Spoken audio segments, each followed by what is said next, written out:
Hello, welcome to my channel. My name is Jhona. This is Jhona OhEmGee.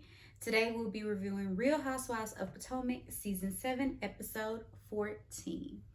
Okay, let's go ahead and get right on into it. So, we start this episode off back in Mexico.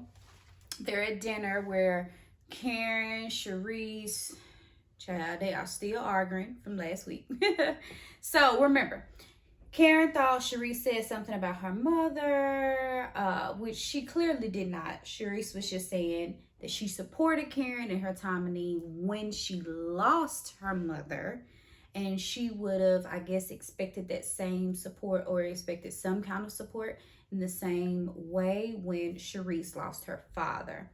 Karen thought Charisse was being disingenuous about attending her mother's funeral, because she brought it up, I guess, now twice on the TV show. She just felt like, okay, if she would have just did it from the bottom of her heart, she wouldn't have necessarily brought it up on TV that she came and attended her mother's funeral.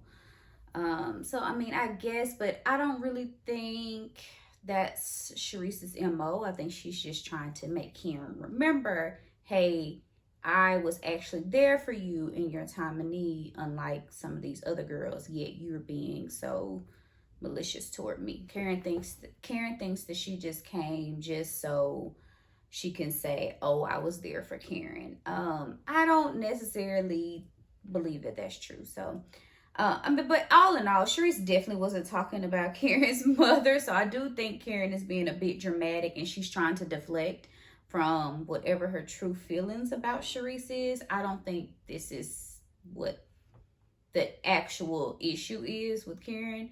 When it comes to Charisse, I really don't think so. I think something else underlying is happening, okay? Granted, I don't know Charisse that well. Well, really, I don't know any of these ladies at all, but I don't think Charisse was just attending Karen's mom's funeral just to one up her later. I don't get that vibe, but that's just me. Because I really don't know what she would gain by doing that. Okay, Karen thinks she just wants to show that she was there for her, like, oh, I'm there for you. But what would Charisse really gain by that? I don't think anything. So I don't think she had ill intent. So at this point, they're just going tit for tat. So, child, let it go. So apparently Karen went to rehab for what? We are not too sure. Of course, everyone knows about Karen's alleged boyfriend. So Charisse brought that back up. Was it Charisse that said that? Somebody at the table brought up Karen's alleged boyfriend. So we're back to that. But ultimately, there's no reconciliation between Karen and Charisse at this point. And I don't think there'll ever be. Karen is just being really stubborn and not saying what the true issue is. I think she's just making up all these things. And she got so mad and blew up her thinking that Charisse talked about her mother when she know good and well Charisse didn't say anything about her mother at all. So, I don't know.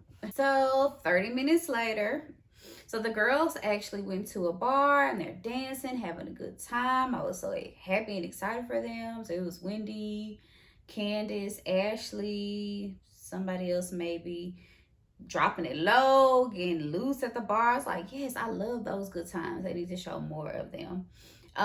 So in another scene, we have Jacqueline and Mia. They're finally going to have a conversation about the stake of their friendship, I guess, at this point. So basically, Jacqueline thought Mia was taking low blows when she was saying things like Jacqueline doesn't have any friends and Jacqueline sleeps with married men. Probably do, but anyway, so Jackie girl, she says it's a lie. She doesn't sleep with married men, but Mia's saying otherwise. So Jacqueline basically said their friendship is over. Like, she's a disgusting human being. The things that she's saying, they're not true. And Mia like, girl, just own up to it. Like, it's okay, no big deal. Like, I slept with a married man. So she did admit that she did sleep with Gordon while he was married. So she was like, just own it, Jacqueline. Just own it. I know all about your life. You can't lie. Jacqueline was like, you're disgusting, Mia. This friendship is over. I was like, girl, okay, you're making it so obvious that you are the one who's lying. Like, you're just Jacqueline's just probably mad that Mia outed her. Which, honestly, if my best friend outed me that I'm sleeping with a married man, okay, I probably would. Because that's not, that's frowned upon, right? So, and who knows, like, this lady might be in a community of people, like, they might be, a bad look for her. Granted, if it is true, she shouldn't be doing it, but whatever.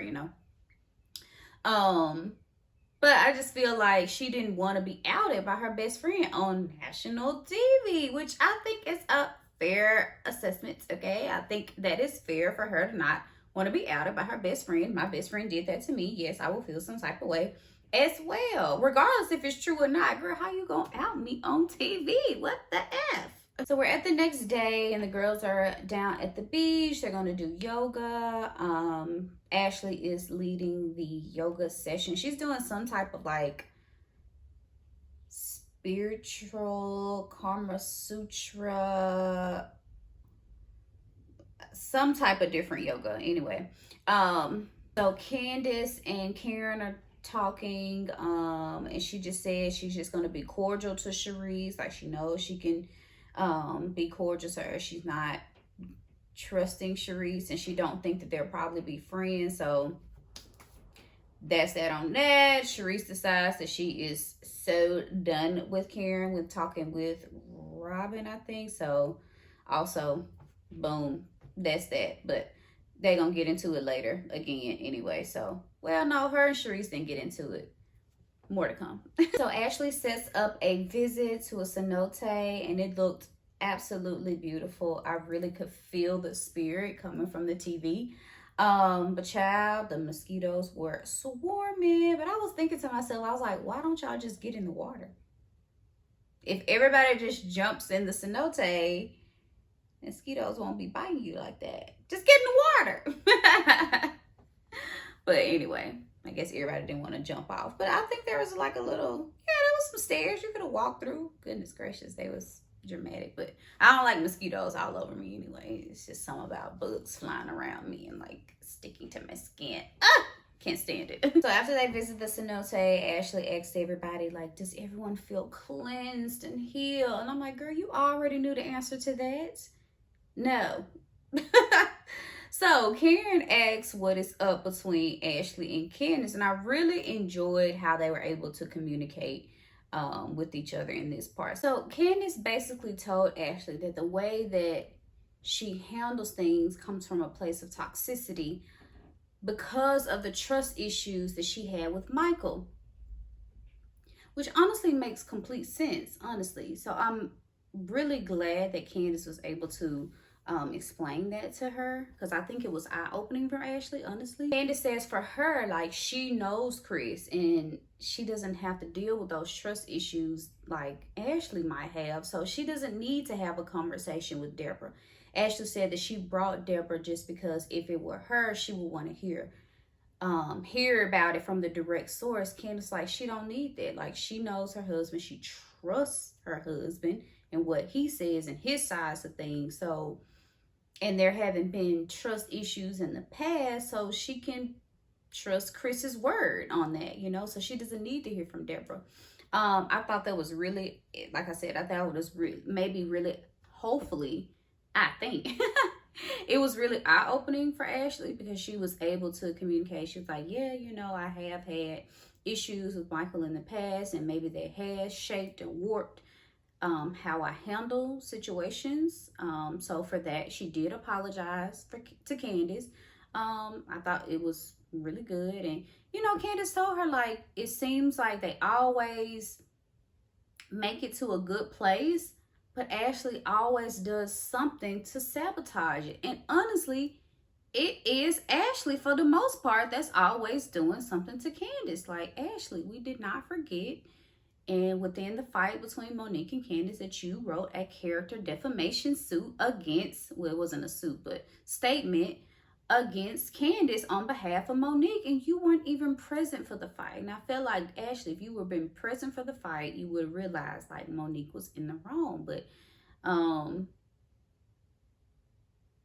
don't know, child.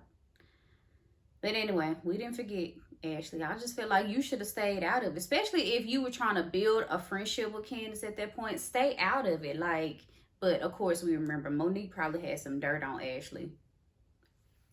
And Michael had some dirt. It's not even dirt on Ashley. It's dirt on Michael. Like, she does things in defense of Michael. Hey, look at it. Look, it's coming full circle for you, Ashley. The common denominator is Michael, and I'm glad you're divorcing him. Cut him out of your life, girl. He bringing you down. Ashley did admit that she's been harboring some resentment toward Candace about some of the comments that Candace made when Ashley had a miscarriage. Candace said she didn't think that Ashley was all sad about the miscarriage. Like, she just didn't believe her. And granted, I thought that was, when Candace said that stuff, I was like, girl, like, how you gonna tell somebody how they feel and how they're supposed to react to having a miscarriage? Like, Candace was wrong in that instance. She really was. But all in all, I thought it was a healthy conversation between them. And I guess on the TV, you know, it's easier for them to be cordial or friends than it is for them to be enemies. But, child, I don't know. I wouldn't trust Ashley. Until Ashley has nixed Michael Darby out of her life completely. Granted, it won't be completely because she still have kids with him. But until he's out, I wouldn't trust the way Ashley ever handles situations. Ever. Sorry. So the girls are going to a traditional Mexican dinner. Not sure if that means that everything else that they've had so far has been non-traditional. Anyway, so child, Robin is talking about she doesn't know if she wants or need a wedding, but then she meant she didn't know if she want a traditional wedding. So she did finally reveal to the girls that they're going to get married in Jamaica, and they're getting married the day after her brother-in-law's wedding because they're already going to be in Jamaica. So I was just like, girl, this sounds like shotgun. Like, oh, well, we're already going to be there, so we're just going to get married. But I'm just like, okay, so I don't know. But she said she's not going to tell anybody because she doesn't want to take away from her brother-in-law's nuptials. So, I mean, I guess. But I'm like, y'all could have did it on a different weekend. Because somebody's still going to find out that y'all got married the day after the brother-in-law's wedding, right? Anyway, somebody going to find out. Because the kids going to talk. Y'all still going to be around the weekend. The kids going to be like, yeah, my parents just got married. Somebody going to find out. So it's still going to take away from the brother-in-law's wedding, whether she thinks it's not or not. Thinks it is or ain't. Anyway, whatever. She did agree to a bachelorette party, so I'm sure we're going to see more of that to come. So Giselle brings up the fight with Charisse and Karen and how it didn't sit well with her. And so here's what I don't like. Giselle and Robin. Y'all were coming down Karen's neck for her behavior with Charisse. But it really, really annoyed me. And it didn't sit well with me that y'all were crickets when it came down to Mia and Wendy's fight. Y'all were talking about Karen's behavior was not right, and she's supposed to be this, you know, society princess, society queen or whatever, and you were banging on tables and this and that. Y'all didn't have that same energy when Mia, the boss Thornton, was throwing a drink in Wendy's face and hitting her in the head with her purse. Is that not deplorable behavior? To me, that's worse than what Karen did. All Karen did was get up and bang on the table. I don't even know if she banged on the table or not. So it's like, y'all, the double standards on this show is absolutely ridiculous. Yeah, y'all didn't have that smoke for Mia, and Mia acted way worse that night in Miami with Wendy than Karen did with Charisse. It just, so I'm like, okay, Giselle, it didn't sit well with you that Karen was acting like that, but it sat well with you that Mia was acting like that. Girl, miss me. Miss me. I am so sick of the double standards around here. I really am. I mean, granted, I do think Karen deflects a lot. I don't think this is the real true issue that she has with Charisse, but I don't like how Giselle and Robin are coming at Karen, honestly, because I want them to have that same energy for Mia. So then, of course, Candace brings it up. She's like, this is so triggering for me because, you know, like, Mia is doing the same thing. Mia apologized to everybody in the group, but she didn't apologize to Wendy directly. You know, so then Mia and Wendy go back and forth because Wendy like, yeah, you're right. Like, it was very childish, your behavior in Miami to Mia. It was. I mean, I agree with everything that Wendy was saying. Like, it's very sad that Mia can apologize to everybody, but she couldn't take the time to apologize to Wendy for throwing a drink in her face and hitting the girl with her purse in her head. Because if Wendy reacted, then Wendy would have been in the wrong. If Wendy grabbed that girl by her weave and slung her down, then Wendy would have been in the wrong, right? I just don't know. You know, Mia was just saying like, oh, well, you made these comments about G sleeping with a man. But honestly, when they rolled the footage, Wendy made those comments after you threw the drink on her. So really, you don't have a stand. Like, you don't have a case here, Mia. She said those comments after you threw the drink on her. And she just said you and your husband sleeping with men and women. She didn't say Gordon was just sleeping with men. She was like, are you calling Gordon gay? It's okay to be gay. It's 2022. I mean, yes, okay. Yeah, of course. But I don't think that's what Wendy was saying, actually. Anyway, I just, all in all, Mia wrong. And I don't like how Giselle was making them comments like, ooh. When Wendy was saying something to Mia, like, ooh. Like, girl, don't do that, Giselle. Don't do that. When you was just barking up Karen for her behavior. So it's almost like y'all condoning Mia, and I don't understand. Like, is Mia throwing y'all some change on the side? Is she buying y'all a Porsche? Like, what in the hell? Ooh. All in all, that was the end of the episode. So next week, we learned that Karen is really into porn. She thinks it's beautiful. Juan supposedly has some blonde girl that he be meeting up with in Georgetown. And Karen went on a date with some blue-eyed man in Vegas. So more is to come. So, child, as always, we shall see. So, thank you so much for tuning in this week. Make sure you like, comment, and subscribe. And I'll see you next week. Thank you.